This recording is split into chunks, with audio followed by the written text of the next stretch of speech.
సీమలో అయితే ఆయనకు అంత అభిమానం ఉండొచ్చు, దగ్గర విజయవాడకు వచ్చేంత వరకు అలాంటి అభిమానం ఉండదు అని చెప్పి అనుకున్నారు. కానీ ఎలాగైతే గతంలో పాదయాత్ర జరిగిందో అదే విధంగా మళ్లీ విజయవాడలో జగన్మోహన్ రెడ్డి గారు ఎంట్రీ తీసుకున్న వెంటనే వేలాది లక్షలాది మంది కని విని ఎరగని రీతిలో విజయవాడలో ఎంట్రీ ఇచ్చిన తర్వాత ఇంకా ఈ తెలుగుదేశం పార్టీకి ఎలాంటి స్కోప్ లేదు, ఫ్యూచర్ లేదు అని చెప్పి ఫస్టే ప్లాన్ చేసుకొని ఆ కోపంతో ఆ రాజకీయంలో ఒక భౌతిక దాడులకు కూడా పాల్పడాలని చెప్పి ఒక దురాలోచనతో చంద్రబాబు నాయుడు గారు ఎన్నో మీటింగ్స్ లో ఇంతకు ముందు కూడా అంతు చూస్తాం, బచ్చగాడు మసీ చేసేస్తాం, వాడు వీడు అని రెచ్చగొట్టే విధంగా మాట్లాడడం, నారా లోకేష్ గారు ఎన్ని కేసులు పెట్టుకొని వస్తే ఎంత మందికి కొట్టి వస్తే అంత ఎక్కువ ప్రాధాన్యత ఇవ్వడం అనేవి అన్నిటికీ కూడా ఒకసారి మనం చూసుకుంటే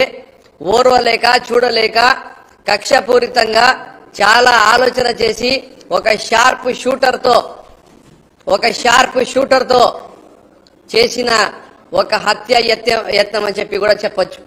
ఎందుకంటే అదే రాయి ఇక్కడ ఉండే నరాలకు తగిలింటే జగన్మోహన్ రెడ్డి గారి పరిస్థితి ఈరోజు ఏమి, కన్నుకు తగిలింటే ఆయన పరిస్థితి ఈరోజు ఏమి అంటే ఆయన రేపు ప్రచారం చేయకూడదు, తిరగకూడదు, బయట రాకూడదు, బస్సు పైన నిలబడకూడదు, అసలు రాజకీయాల్లోనే ఉండకూడదు, భౌతికంగానే ఉండకూడదు అని ఒక దురాలోచనతో ఒక ప్రీ ప్లాన్డ్ అటాక్ ఇది తెలుగుదేశం పార్టీ చేసింది అని చెప్పి ఖచ్చితంగా ఈరోజు ప్రజలు మాట్లాడుకుంటున్నారని చెప్పి మీ అందరికి తెలియజేసుకుంటున్నా.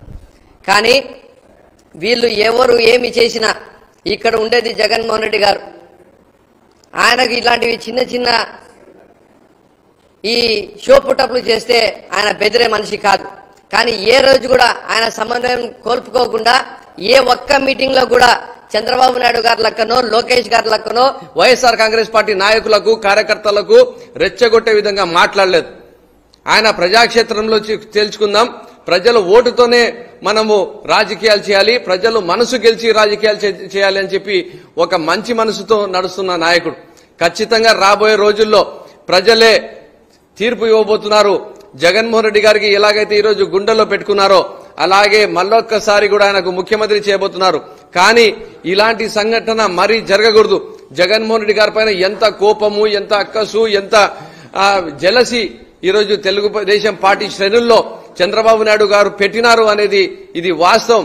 దీనిపైన ఖచ్చితంగా కఠినమైన చర్యలు తీసుకోవాలి.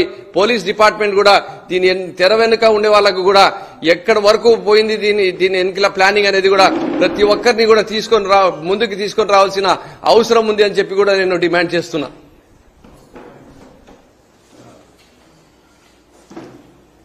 ఈరోజు ఒక దుర్దినంగా భావించాలి ఆంధ్ర రాష్ట్ర ప్రజలందరూ కూడా.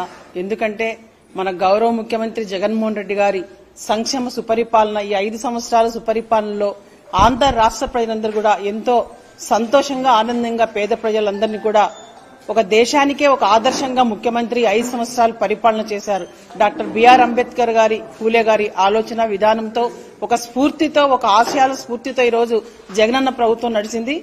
మరి ఈరోజు 2024 ఎన్నికలకి జగనన్న సమాయత్తమై ఈ యుద్ధానికి మరి మేము సిద్ధం అనే ఈ బస్సు కార్యక్రమాల ద్వారా రాయలసీమంతా కూడా పూర్తి చేసుకుని ఈరోజు మరి పశ్చిమ విజయవాడ కూడా రావటం జరిగింది. మరి విజయవాడ, అమరావతి గొప్పగా చంద్రబాబు నాయుడుది మా ప్రాంతం అని చెప్పుకుంటాడు.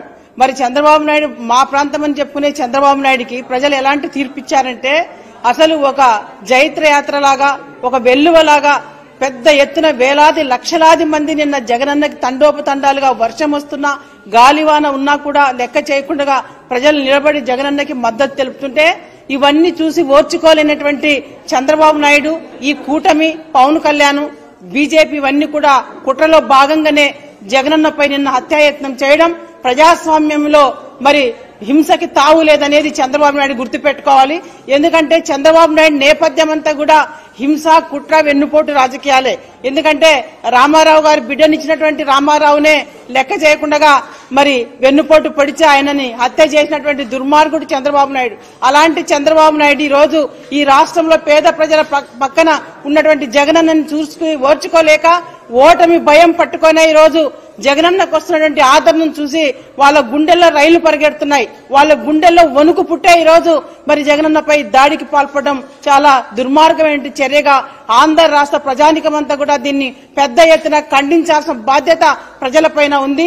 ఎందుకంటే రాజకీయాల్లో పరస్పర ఒక గౌరవంగా పరస్పర సహకారం చేసుకోవాలి, కానీ ఇలాంటి హింసా రాజకీయాలకి మరి పాల్పడి హింస ద్వారానే ఏదో భయపెట్టి రాజకీయాలు చేయాలని చంద్రబాబు నాయుడు చూస్తే రాష్ట్ర ప్రజలు చంద్రబాబు నాయుడు పార్టీకి చంద్రబాబు నాయుడుకి 2024లో ఖచ్చితంగా పార్టీని సమాజ్ అయిపోతున్నారనేది కూడా చంద్రబాబు నాయుడు గుర్తుపెట్టుకోవాలని చెప్పి కూడా నిన్న సందర్భంగా చంద్రబాబు నాయుడు హెచ్చరిస్తున్నాను. ఎందుకంటే చంద్రబాబు నాయుడు మాట్లాడుతున్నాడు నిన్న మచిలీపట్నంలో ఓ 70 సంవత్సరాల వయసుంది, 40 సంవత్సరాల రాజకీయ చరిత్ర ఉన్నటువంటి చంద్రబాబు నాయుడు ఎంత దుర్మార్గంగా మాట్లాడుతున్నాడు. కళ్ళెర్ర చేయండి అంటున్నారు. ఎవరి మీద కళ్ళెర్ర చేయాలి చంద్రబాబు నాయుడు?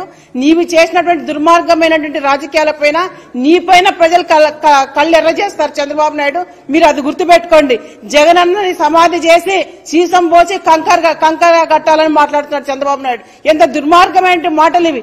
మీ దుర్మార్గమైన మాటల్లో భాగంగానే నిన్న జరిగినటువంటి హత్య కుట్ర ప్రయత్నం అని కూడా ప్రజలందరూ కూడా గుర్తించాలి. చంద్రబాబు నాయుడు తన రాజకీయ ఎన్నికల్లో భాగంగా ఎలాంటి మాటలు మాట్లాడుతున్నాడు? జగనన్నని హత్య చేసి మరి పూడ్చి సీసం పోసి మరి కంకర కట్టాలని మాట్లాడుతున్నాడు చంద్రబాబు నాయుడు. అంటే మరి వాళ్ళు మాట్లాడుతున్న మాటలు నిజంగా నిన్న నిజం చేయడానికే జగనన్నకి నిన్న మరి అలాంటి దాడికి పాల్పడ్డారు. నిజంగా అంటే జగనన్నకి నిన్న ఎక్కడైనా కన్ను గాని సైడ్ గాని తగిలింటే అది చాలా పెద్ద ప్రమాదము. మరి ఏం జరిగేదో కూడా తెలియని పరిస్థితి.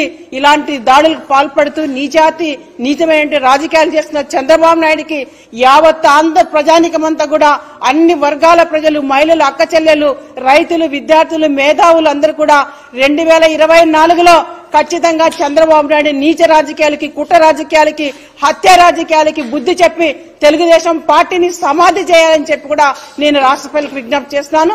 ఇలాంటి వాటికి పూనుకుంటే చంద్రబాబు నాయుడు మీకే కాదు హత్య రాజకీయాలు మరి దుర్మార్గమైన రాజకీయాలు చేయటం మరి జగనన్న గాని మేమందరం తలుచుకుంటే మీ పార్టీ వాళ్ళు మీరు ఈ రాష్ట్రంలో ఎక్కడ కూడా తిరగలేరనేది కూడా చంద్రబాబు నాయుడు గుర్తుపెట్టుకోవాలని చెప్పి కూడా ఈరోజు చంద్రబాబు నాయుడికి, పవన్ కళ్యాణ్కి హెచ్చరిస్తున్నారు.